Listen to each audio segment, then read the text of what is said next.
Hello dear students, welcome back to your study once again। आज आप लोगों को मैं फ्यूचर परफेक्ट कंटिन्यूअस टेंस बताने की कोशिश करूँगा और ये टेंस का लास्ट पार्ट है। अभी तक आप लोग टेंस पढ़ रहे हैं, बहुत वाक्यों को भी बताया गया, बहुत समझाया गया। तो फ्यूचर परफेक्ट कंटिन्यूअस टेंस, इसकी पहचान देखिए। लिखा है, इस काल के वाक्यों में क्रियाओं का भविष्य काल में जारी रहना स्पष्ट होता है, किंतु कार्य शुरू होने का समय भी दिया गया होता है। मतलब ऐसा स्पष्ट होगा कि भविष्य में कोई क्रिया जारी है, किसी क्रिया का जारी रहना स्पष्ट होगा भविष्य काल में, और कार्य शुरू होने का एक कोई न कोई समय भी दिया गया होगा, चाहे वो समयावधि के रूप में हो, चाहे समय बिंदु के रूप में हो। फिर देखो मैं लिखाया हूँ, इस प्रकार हम कह सकते हैं कि वाक्यों के अंत में क्रियाओं के बाद, इस प्रकार हम कह सकते हैं कि कार्य शुरू होने या जारी रहने तक के समय के साथ साथ,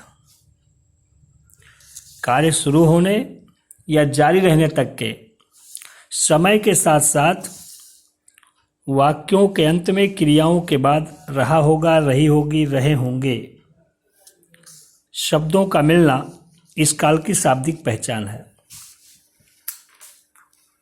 मतलब क्रिया के बाद रहा होगा, रही होगी, रहे होंगे पाया जाएगा, और कार्य कब से शुरू हुआ या कार्य कब तक जारी रहेगा, इस तरह का कोई न कोई समय भी आपके वाक्य में दिया गया होता है। जैसे देखो, हमने लिखा है, सभी खिलाड़ी 5 दिनों से शिविर में प्रशिक्षण कर रहे होंगे। मतलब क्रिया के बाद रहे होंगे पाया जा रहा है, और प्रशिक्षण करना क्रिया है, और रहे होंगे पाया जा रहा है, और कब से? 5 दिनों से। कार्य शुरू होने का समय भी दिया गया है। आज सुबह से दर्जी उन नेकरों को सिल रहा होगा। इसमें देखो, कार्य शुरू होने का समय दिया गया है क्या? आज सुबह से, और क्रिया है सिलना, फिर रहा होगा पाया जा रहा है। फ्यूचर परफेक्ट कंटिन्यूअस टेंस ये भी हुआ। इस तरह से जब भी आप देखेंगे कि क्रिया के बाद रहा होगा, रही होगी, रहे होंगे पाया जा रहा है, और कार्य शुरू होने का समय भी दिया गया हो, या कार्य जारी रहने तक का संभावित समय भी दिया गया हो, तो हम कहते हैं कि हमारा वाक्य फ्यूचर परफेक्ट कंटिन्यूअस टेंस का है। उसके बाद सहायक क्रिया की बारी आती है। तो इस काल में भी जैसे फ्यूचर टेंस के सभी भागों में आपने सहायक क्रिया का उपयोग किया कि कर्ता के नंबर से कोई मतलब नहीं रहता था, केवल पर्सन से मतलब रहता है। तो यहाँ भी यही होगा। यदि आपका कर्ता फर्स्ट पर्सन होगा, देखो मैं लिखाया हूँ, इस काल के सभी प्रकार के वाक्यों में केवल फर्स्ट पर्सन कर्ता आई, वी, ऑल ऑफ अस के साथ शैल हैव बीन, और शेष किसी भी अन्य कर्ता के साथ सहायक क्रिया के रूप में विल हैव बीन का उपयोग किया जाता है। इस तरह से हम कह सकते हैं कि केवल फर्स्ट पर्सन कर्ता जब रहेगा, आपका फर्स्ट पर्सन कर्ता है, आप फ्यूचर इंडेफिनिट टेंस से ही पढ़ते आ रहे हैं। I, we, all of us, both of us, any of us, means किसी के साथ यदि ऑफ अस जुड़ा हुआ हो तो ये फर्स्ट पर्सन कर्ता होते हैं, और बाकी यू जो है वो सेकंड पर्सन है, और सभी को थर्ड पर्सन की कैटेगरी में रखा गया है। तो ये तो बहुत समझाने की बात नहीं रही। फिर आते हैं मुख्य क्रिया। तो इस काल के वाक्यों में मुख्य क्रिया की प्रेजेंट पार्टिसिपल फॉर्म मतलब आईएनजी फॉर्म का ही उपयोग होता है। मैं आपको बताया था एक दिन कि जिस टेंस के नाम में कंटिन्यूअस शब्द आ जाए, चाहे वो प्रेजेंट कंटिन्यूअस हो चाहे प्रेजेंट परफेक्ट कंटिन्यूअस हो, पास्ट कंटिन्यूअस हो पास्ट परफेक्ट कंटिन्यूअस हो, फ्यूचर कंटिन्यूअस हो फ्यूचर परफेक्ट कंटिन्यूअस हो, जिसमें कंटिन्यूअस शब्द आ गया तो उसमें मुख्य क्रिया की प्रेजेंट पार्टिसिपल फॉर्म मतलब आईएनजी फॉर्म का ही उपयोग किया जाता है। इस तरह से आप ये समझे कि 6 टेंसेज के 6 खंड ऐसे हैं जिनमें आईएनजी फॉर्म लगाया जाता है और 3 ऐसे हैं परफेक्ट, तीनों perfect means present perfect, past perfect और फ्यूचर परफेक्ट। इन तीनों में पास्ट पार्टिसिपल फॉर्म मतलब तीसरी अवस्था का प्रयोग किया जाता है और इंडिफिनिट में, प्रेजेंट इंडिफिनिट में, पास्ट इंडिफिनिट में, फ्यूचर इंडिफिनिट में अपवादों को छोड़कर बाकी प्रेजेंट फॉर्म मतलब पहली अवस्था का प्रयोग किया जाता है। तो इस तरह से आप देखें, क्रियाओं को समझना है कि किस टेंस में कौन सी क्रिया लगेगी।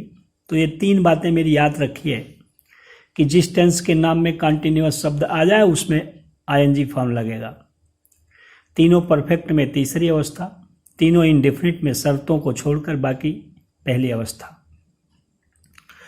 इसके बाद देखो, इस टेंस में समय सूचक शब्द के रूप में आपको कोई न कोई प्रीपोजिशन लगाना पड़ता है जो समय दिया गया होता है।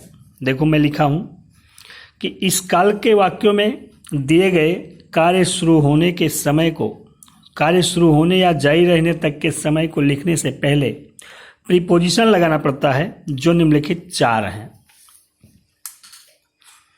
अभी तक आपको सिंस और फॉर केवल 2 ही प्रीपोजिशन इस तरह का बताया गया था, प्रेजेंट परफेक्ट कंटिन्यूअस टेंस में भी, पास्ट परफेक्ट कंटिन्यूअस टेंस में भी सिंस और फॉर बताया गया था।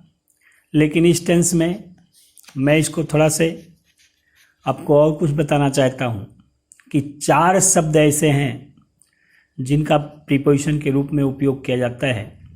वाक्य के अंत में जो वाक्य में समय दिया गया होता है उसको अंत में लिखने से पहले सिंस, अप टू, टिल और फॉर, ये 4 शब्द लगाए जाते हैं, जिसमें आप ये जानिए कि सिंस, अप टू और टिल ये तीनों पॉइंट ऑफ टाइम के लिए होते हैं।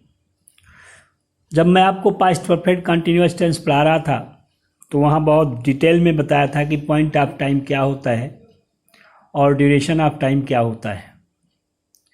तो आप ये जानिए कि ड्यूरेशन ऑफ टाइम के बाद वाक्य में चाहे से शब्द लिखा गया हो चाहे तक शब्द लिखा गया हो, अगर ड्यूरेशन ऑफ टाइम है आपको फॉर लगाना पड़ेगा और पॉइंट ऑफ टाइम के लिए 3 शब्द हैं, सिंस, अप टू और टिल।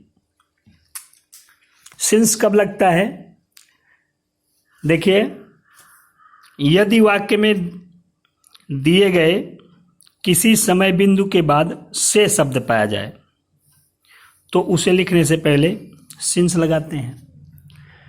जो समय दिया गया हो उसके बाद से शब्द अगर पाया जाए, जैसे 5 बजे से, सोमवार से, 15 अगस्त से, इस तरह से 2010 से,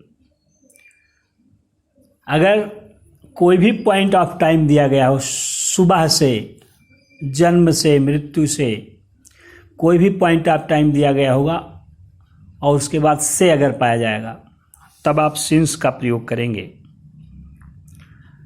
अगला एक पॉइंट है अप टू कब लगता है?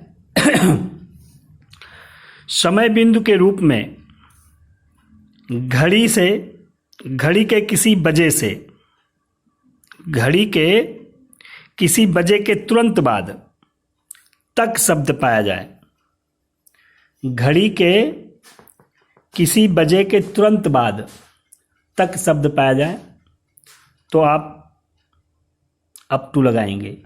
ये देखिए, घड़ी का कोई वजह जो होता है वो पॉइंट ऑफ टाइम होता है। पॉइंट ऑफ टाइम के लिए अगर उसके बाद से पाया जाए, वजह के बाद से पाया जाए, तब तो सिंस लगाया जाएगा। लेकिन अगर घड़ी के किसी वजह के तुरंत बाद तक शब्द पाया जाए, तक शब्द, तो हम उसमें क्या करते हैं, अप टू लगाते हैं। अप टू लिख करके तब उस समय को लिखते हैं। तो इस तरह से पॉइंट ऑफ टाइम के लिए दो हुआ।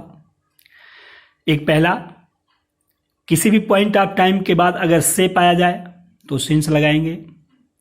घड़ी के किसी वजह के बाद तक पाया जाए तो आप अप टू लगाएंगे। और देखो तीसरा टिल, घड़ी के किसी वजह को छोड़कर किसी भी समय बिंदु के बाद तक शब्द पाया जाए तो उसे लिखने से पूर्व टिल लगाते हैं। मतलब पॉइंट ऑफ टाइम के लिए ही सिंस, अप टू और टिल, ये तीनों है। पॉइंट ऑफ टाइम के लिए ही सिंस, अप टू और टिल, ये तीनों है। अगर पॉइंट ऑफ टाइम के बाद से पाया जाए तो सिंस। पॉइंट ऑफ टाइम के रूप में अगर घड़ी का कोई वजह दिया गया हो और उसके बाद तक पाया जाए तो अप टू। और घड़ी के किसी वजह को छोड़कर कोई अन्य पॉइंट ऑफ टाइम दिया गया हो और तक शब्द पाया जाए उसके तुरंत बाद, तो उसे लिखने से पहले आप टिल लगाते हैं। अगली बात है फार। हमने लिखा है, यदि ऐसे वाक्यों में कोई समय अवधि दी गई हो, समय अवधि जिसे आप अनिश्चित समय मानते हैं, तो उसे लिखने से पहले फार लगाया जाता है, चाहे हिंदी वाक्य में समय अवधि के साथ से या तक कोई भी शब्द पाया जाए। तो इस प्रकार आप देखें कि अगर समय अवधि कोई भी दी गई हो, कोई भी समय अवधि दी गई हो और उसके बाद चाहे से पाया जाए चाहे तक शब्द पाया जाए, आपसे कोई मतलब नहीं, उसको लिखने के लिए फार लगाएंगे। मैं आशा करता हूं कि आप लोग इस चारों पॉइंट को समझ गए होंगे। नहीं समझे तो एक बार मैं फिर से बता रहा हूं। ये देखो, पॉइंट ऑफ टाइम के लिए ही तीन हैं, सिंस, अप टू और टिल। बात यह है कि उनके बाद हिंदी वाक्य में पॉइंट ऑफ टाइम के बाद कौन सा शब्द लिखा गया, से लिखा गया है कि तक लिखा गया है। इसी पर इन तीनों का चुनाव किया जाता है। अगर पॉइंट ऑफ टाइम के बाद से पाया जाए तो सिंस लगाइए, चाहे वो बजे ही क्यों ना हो। जैसे 4 बजे से कह रहा है तो आप सिंस लगाएंगे। एक पॉइंट हो गया। सोमवार से कह रहा है तो सिंस लगाएंगे। ठीक, सुबह से कहा जा रहा है तो सिंस लगाएंगे। लेकिन अगर घड़ी के किसी बजे के बाद तक पाया जाए, 5 बजे तक, 8 बजे तक, 7:30 बजे तक, इस तरह से, तो अप टू लगाएंगे। और यदि घड़ी के किसी बजे को छोड़कर कोई अन्य पॉइंट ऑफ टाइम हो और तक शब्द पाया जाए तो टिल लगाएंगे। फार की बात जहाँ तक है, अगर पॉइंट ऑफ टाइम ना हो, ड्यूरेशन ऑफ टाइम हो, तो उसके बाद चाहे से शब्द पाया जाए चाहे तक शब्द पाया जाए, आपको फार ही लगाना पड़ेगा। ठीक, मुख्य क्रिया की बात आपको मैं बता दिया हूं। चलिए अनुवाद किया जाए। ये देखिए, लिखा है, सभी खिलाड़ी 5 दिनों से शिविर में प्रशिक्षण कर रहे थे। सभी खिलाड़ी 5 दिनों से शिविर में सब प्रशिक्षण कर रहे थे। अब देखो, 5 दिनों से ये समय दिया गया है और प्रशिक्षण कर रहे थे, कर रहे होंगे। सभी खिलाड़ी 5 दिनों से शिविर में प्रशिक्षण कर रहे होंगे। तो ये फ्यूचर परफेक्ट कंटिन्यूअस टेंस का वाक्य हुआ। सहायक क्रिया इसकी विल हैव बीन और शैल हैव बीन है, और मुख्य क्रिया की प्रेजेंट पार्टिसिपल फॉर्म लगाई जाती है। इसका मतलब अब ये पहचाना जाए कि अफर्मेटिव सेंटेंस है कि नेगेटिव सेंटेंस है कि इंट्रोगेटिव सेंटेंस है। जैसा वाक्य हो वही प्लेसमेंट ऑफ वर्ड्स लगाइए। आप जानते हैं कि ये अफर्मेटिव सेंटेंस है। अफर्मेटिव सेंटेंसेस को अनुवाद करने का नियम है कर्ता, सहायक क्रिया, मुख्य क्रिया, कर्म।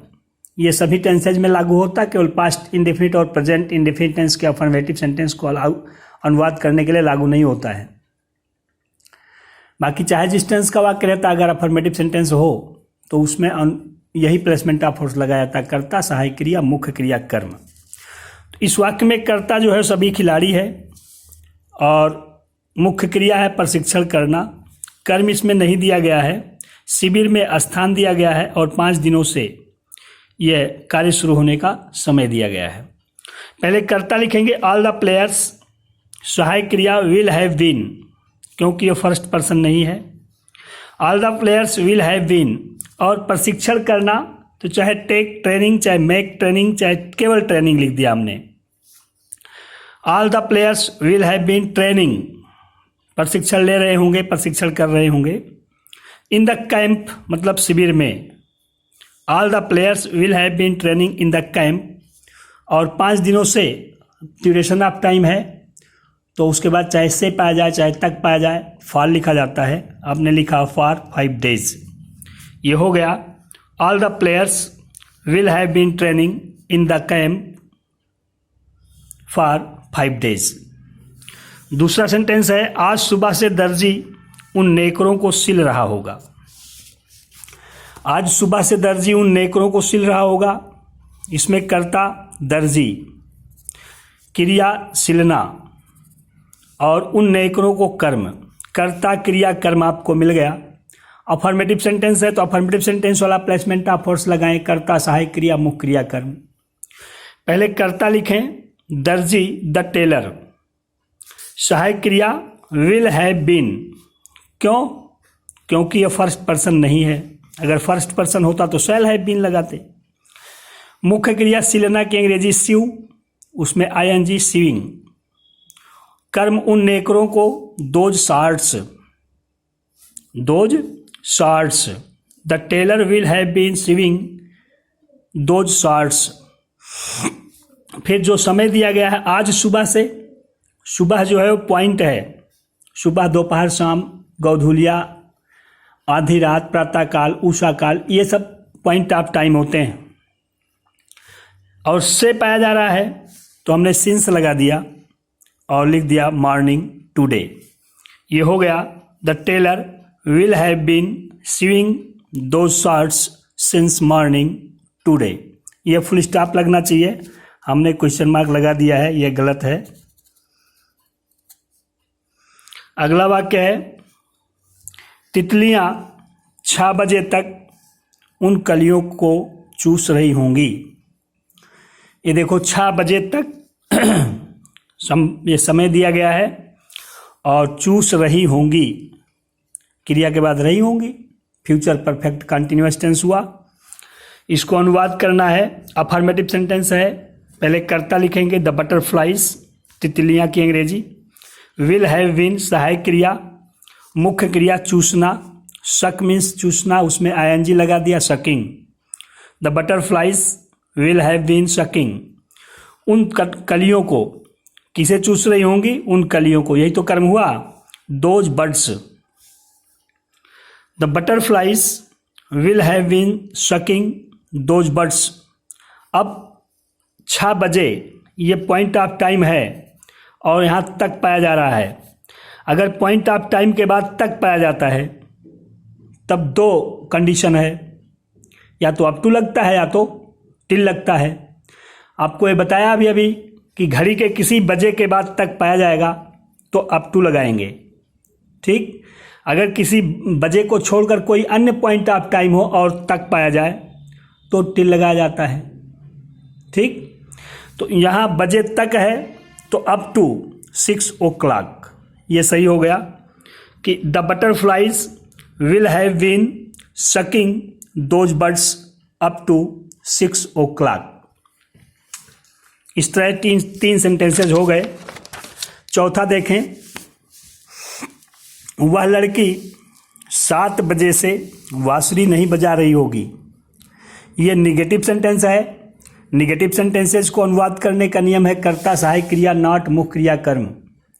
ये ध्यान देना होता है कि सहायक क्रिया अगर एक से अधिक शब्द की होती है तो केवल अफर्मेटिव सेंटेंस में तो सभी शब्दों को एक साथ लगाया जाता है, बाकी अन्य प्रकार के वाक्यों में सहायक क्रिया को बिखेर दिया जाता है। कैसे बिखेरा जाता है वो डेली आपको बताया जा रहा है कि सहायक क्रिया के स्थान पर प्लेसमेंट ऑफ वर्ड्स के अनुसार सहायक क्रिया के स्थान पर केवल उसका पहला शब्द लिखा जाता है। बचा हुआ भाग मुख्य क्रिया को लिखने से पहले लिखा जाता है, चाहे वो एक शब्द बचा हो, चाहे 2 शब्द बचा हो, चाहे 3 शब्द बचा हो। 4 शब्द से ज़्यादा की कोई सहायक क्रिया अंग्रेजी में होती ही नहीं है। वो भी 4 शब्द की जो सहायक क्रिया होती है वो पैसिव वॉइस में होती है। यहाँ फिलहाल देखो, वह लड़की 7 बजे से बांसुरी नहीं बजा रही होगी, तो इसका मतलब निगेटिव सेंटेंस हुआ कर्ता सहायक क्रिया नॉट मुख्य क्रिया कर्म लिखना है। कर्ता वह लड़की और बजाना मुख्य क्रिया और बांसुरी कर्म। आपने लिखा that girl will not have been blowing, blow माने बजाना। दैट गर्ल कर्ता सहायक क्रिया पहला शब्द, फिर नॉट मुख्य क्रिया लिखने जा रहे थे तो have been. That girl will not have been blowing flute माने बांसुरी। और देखो बजे के बाद से पाया जा रहा है, पॉइंट ऑफ टाइम के बाद से पाया जाता है तो सिंस लगाया जाता है। बजे के बाद अगर तक पाया जाता है तो अप टू लगाया जाता है। इस चीज़ को हमेशा ध्यान देना। तो यहाँ सिंस लिख दिया, 7 o'clock लिख दिया, बस ये सही हो गया। That girl will not have been blowing flute since 7 o'clock। अगला वाक्य है किसान 15 अगस्त तक इस कीटनाशक का उपयोग नहीं कर रहा होगा। इसमें देखो कर्ता किसान और इस कीटनाशक ये कर्म है और उपयोग करना क्रिया है। कब से या कब तक, मतलब 15 अगस्त तक लिखा गया है, समय भी दिया गया है। निगेटिव सेंटेंस है, निगेटिव वाला प्लेसमेंट ऑफ वर्ड्स लगाएं। पहले कर्ता लिखें, द फार्मर, सहायक क्रिया विल हैव बीन लगाना है तो will not have been using, उपयोग करना का अंग्रेजी यूज, उसमें आई हो गया यूजिंग, या कीटनाशक या इस कीटनाशक का तो this pesticide. The farmer will not have been using this pesticide. और 15 अगस्त तक लिखा गया है तो 15 अगस्त पॉइंट ऑफ टाइम है और तक पाया जा रहा है, इसलिए टिल लगा करके हमने 15 अगस्त लिख दिया। ठीक। The farmer will not have been using this pesticide till 15 August. छठवां वाक्य हुआ क्या नाविक 2 सप्ताह तक उस नाव को खेल रहा होगा। Yes or no type question है। Yes or no type question में प्लेसमेंट ऑफ फोर्स लगता है सहायक क्रिया कर्ता मुख्य क्रिया कर्म। ये ध्यान रहना है कि सहायक क्रिया एक से अधिक शब्द की है तो आप लिखेंगे सहायक क्रिया विल हैव बीन लगाना है तो विल, कर्ता द सेलर। मुख्य क्रिया लिखने जा रहे थे तो सहायक क्रिया का बचा हुआ भाग will the sailor, not will the sailor have been faring, खेना की अंग्रेजी सेल या फेरी, तो हम फेयरिंग लिख दिए हैं। Will the sailor have been ferrying that yacht, उस नाव को। और उसके बाद जो समय दिया गया था 2 सप्ताह तक, तो 2 सप्ताह ड्यूरेशन ऑफ टाइम है, चाहे तक पाया जाए चाहे से पाया जाए, आप फार लगा करके उसको लिख देंगे फॉर 2 वीक्स। ये हो गया will the sailor have been ferrying that yacht. Yacht means now, boat माने भी नाव होता है, तो कनु माने नाव होता है, हमने याच लिख दिया है फॉर 2 वीक्स। अगला है क्या सभी रोगी 3 घंटे से इस चिकित्सक का इंतजार नहीं कर रहे होंगे।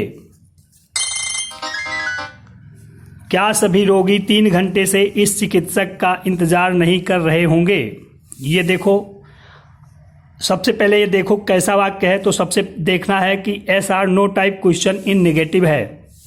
सबसे पहले क्या और बीच में नहीं पाया जा रहा है, तो yes or no type question in negative है, इसलिए इसमें प्लेसमेंट ऑफ फोर्स लगेगा सहायक क्रिया कर्ता नॉट मुख्य क्रिया कर्म।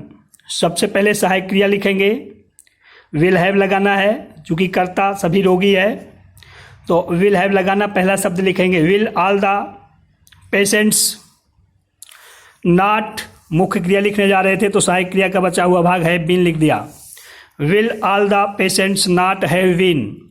इंतजार करना का अंग्रेजी वेट फॉर, तो वेटिंग फॉर इस चिकित्सक का, this doctor. Will all the patients not have been waiting for this doctor. अब जो समय दिया गया है 3 घंटे से, ये ड्यूरेशन है, अवधि है, चाहे तक पाया जाए चाहे से पाया जाए, आपको फॉर लगाना है, इसलिए हमने लिख दिया फॉर 3 आवर्स। हो गया, will all the patients not have been waiting for this doctor for 3 hours. 8वां वाक्य है, सभी पात्र 1997 से अपनी भूमिका कैसे अदा कर रहे होंगे। ये देखो वाक्य के बीच में कैसे शब्द पाया जा रहा है, तो इसका मतलब है कि ये WH टाइप क्वेश्चन है। और अभी पिछले टेंस में आपको बताया कैसा, कैसी, कैसे की 2 अंग्रेजी होती है, व्हाट टाइप ऑफ और हाउ। अगर ये क्रिया के पहले है तो हाउ और शुद्ध रूप से WH टाइप क्वेश्चन फॉलो किया जाता है। अगर ये किसी संज्ञा के पहले है तो इसकी अंग्रेजी व्हाट टाइप ऑफ हो जाती है, और इससे इसके तुरंत बाद प्रयुक्त संज्ञा जो है इसके साथ में जुड़ जाती है और WH टाइप क्वेश्चन या अफर्मेटिव वाला प्लेसमेंट फॉलो किया जाता है। फिलहाल यहाँ ये अदा करना मुख्य क्रिया है, क्रिया के पहले पाया जा रहा तो हाउ है, इसकी अंग्रेजी हाउ होगी और शुद्ध रूप से WH टाइप क्वेश्चन बनाएंगे। प्रश्न सूचक शब्द पहले हाउ, सहायक क्रिया विल, कर्ता ऑल द कैरेक्टर्स सभी पात्र। How will all the characters, how will all the characters. मुख्य क्रिया लिखने जा रहे थे तो हैव बीन लिख दिया। How will all the characters have been performing, अदा करना की अंग्रेजी परफॉर्म, और अपनी भूमिका, चूंकि बहुवचन है तो अपना, अपनी, अपने की अंग्रेजी दियर, और भूमिका की अंग्रेजी रोल।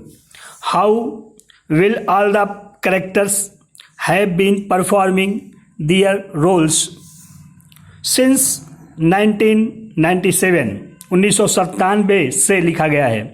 पॉइंट ऑफ टाइम के बाद से पाया जा रहा है तो निश्चित रूप से सिंस लगाया जाए, हमने ऐसा लगा दिया। देखो हो गया, how will all the characters have been performing their role since 1997। 9वां वाक्य है, उन फूलों को कितने मजदूर शाम तक चुन रहे होंगे। ये देखो कितना, कितनी, कितने शब्द आपको मैं बताया था, इसकी 2 अंग्रेजी होती है। जिस संज्ञा के पहले पाए जाए, निश्चित रूप से संज्ञा के पहले पाए जाते हैं, जिस संज्ञा के पहले पाए जाए, अगर ये काउंटेबल है, गिनने वाली चीज हो, तो इसकी अंग्रेजी हाउ मेनी हो जाती है। और ये अगर अनकाउंटेबल हो, मतलब गिना जाने वाली चीज ना हो, गिनी जाने वाली चीज ना हो, तो इसकी अंग्रेजी हाउ मच हो जाती है। यहाँ मजदूर शब्द जो है संज्ञा, ये गिनी जाने वाली चीज है, इसलिए हाउ मेनी इसकी अंग्रेजी होगी और ये इसके साथ में जुड़ जाएगा हमेशा के लिए, जहाँ भी ये जाएगा साथ में ही जाएगा।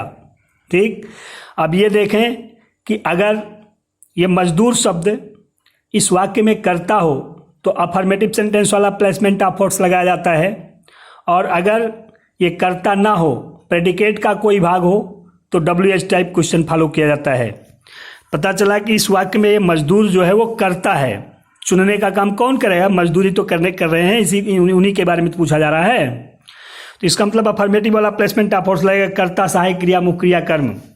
देखिए हाउ मेनी लेबरर्स, ये साथ में लिख दिया गया, हाउ मेनी लेबरर्स कर्ता हो गया, सहायक क्रिया विल हैव बीन, अफर्मेटिव वाला प्लेसमेंट ऑफ फोर्स लग रहा है, कर्ता, सहायक क्रिया, मुख्य क्रिया, चुनना की अंग्रेजी निप, उसमें ING हो गया निपिंग, उन कलियों को, those birds.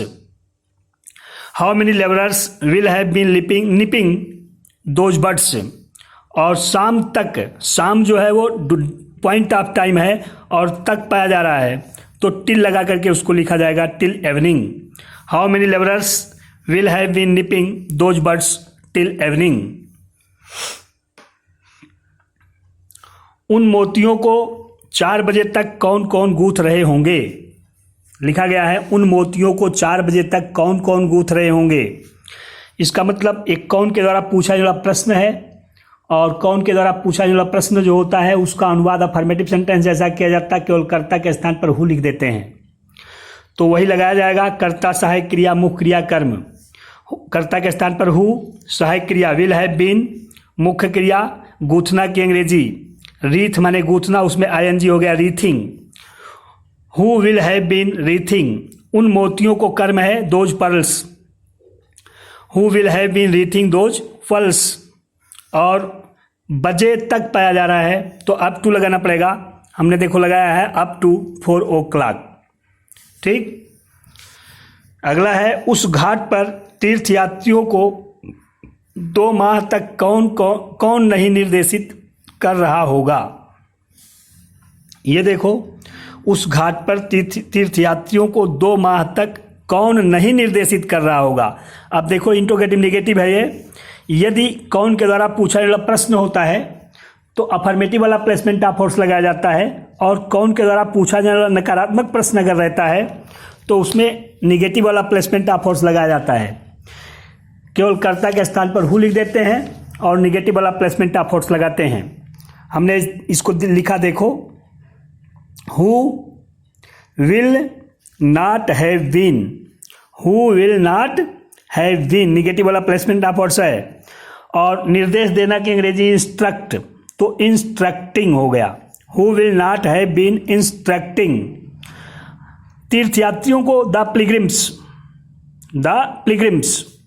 Who will not have been instructing the pilgrims. उस घाट पर एट दैट के स्थान था, हमने लिख दिया एट दैट के माने घाट, QUAY। और जो समय दिया गया था 2 माह, ये ड्यूरेशन ऑफ टाइम है, चाहे यहाँ से पाया जाए चाहे तक पाया जाए कोई मतलब नहीं, फार लगाया जाता, फार टू मंथ से लिख दिया गया। हो गया who will not have been instructing the pilgrims at that के फॉर 2 months। अगला वाक्य है हम सब उसकी सेवानिवृत्ति से यह उपन्यास क्यों नहीं पढ़ रहे होंगे। ये देखो WH type question in negative है, क्यों और नहीं दोनों पाया जा रहा है, तो ये WH type question in negative कहलाएगा। और WH type question in negative में प्लेसमेंट ऑफ फोर्स लगता है प्रश्नसूचक शब्द, सहायक क्रिया, कर्ता, नॉट, मुख्य क्रिया, कर्म। आप वही प्लेसमेंट ऑफ फोर्स लगाइए। कर्ता पहले पहचानिए, हम सब करता है, और पढ़ना मुख्य क्रिया है, उपन्यास कर्म है, यह उपन्यास। WH type question in negative बनाना है तो आप कहेंगे पहले प्रश्नसूचक शब्द वाई, सहायक क्रिया शैल है, बिन लगाना है क्योंकि कर्ता इसमें फर्स्ट पर्सन है, तो शैल, कर्ता वी, नॉट। मुख्य क्रिया लिखने जा रहे थे तो हैव बीन, सहायक क्रिया का बचा हुआ भाग। पढ़ना की अंग्रेजी रीड में ING रीडिंग हो गया। Why shall we not have been reading this novel, इस उपन्यास को, यही कर्म है, यह उपन्यास, दिस नॉवेल। और जो समय दिया गया था उसकी सेवानिवृत्ति से, मैं उस दिन बता रहा था कि किसी की नियुक्ति, स्थानांतरण या सेवानिवृत्ति, ये जो है बर्खास्तगी, ये सब पॉइंट होते हैं। इससे पहले सिंस लगाया जाता है, इसलिए हमने लिख दिया सिंस हिज रिटायरमेंट, उसकी सेवानिवृत्ति। पूरा मिलाए, why shall we not have been reading this novel since his retirement. इस तरह से ये सभी वाक्य हमने आपको बता दिया। आशा करते हैं कि आप सभी लोग अपनी कॉपियों में इसे व्यवस्थित करके रख लेंगे, और फिर अगला चैप्टर अगले दिन पढ़ाया जाएगा।